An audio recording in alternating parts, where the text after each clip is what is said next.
कभी-कभी चीज़ें इतनी नज़दीक होती हैं कि लगता है मिल ही जाएँगी, लेकिन फिर भी हासिल नहीं होती।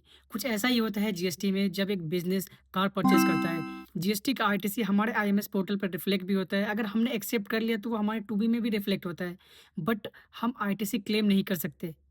As per section 17 subsection 5 Claus है के अकॉर्डिंग कोई भी बिज़नेस अगर मोटर व्हीकल परचेज़ करता है फॉर ट्रांसपोर्टेशन ऑफ पर्सन और उसकी सीटिंग कैपेसिटी 13 और लेस है इंक्लूडिंग ड्राइवर, तो उस केस में उस मोटर व्हीकल के जीएसटी क्रेडिट पर आरटीसी नहीं मिलेगा, वो अंडर ब्लॉक क्रेडिट आता है। लेकिन कुछ सिचुएशंस में आरटीसी का क्रेडिट हमें मिल भी सकता है। अगर आपने मोटर व्हीकल परचेज़ किया फॉर ट्रांसपोर्टेशन ऑफ पैसेंजर्स या आपका ड्राइविंग स्कूल है, आप ट्रेनिंग की सर्विसेज़ देते हो या फिर आप डीलरशिप में हो।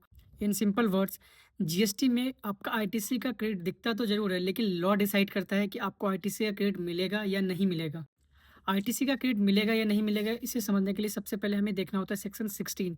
सेक्शन 16 में बेसिकली ये दिया हुआ है कि एलिजिबिलिटी कंडीशंस क्या है आपको आईटीसी क्लेम करने के लिए। अगर आपने कोई भी इनपुट या इनपुट सर्विसेज या गुड्स लिया है या कैपिटल गुड्स लिया है, तो उसका आईटीसी आपको मिल जाएगा अगर आपने फॉर द बिज़नेस पर्पस लिया है या in the course of furtherance of business लिया है।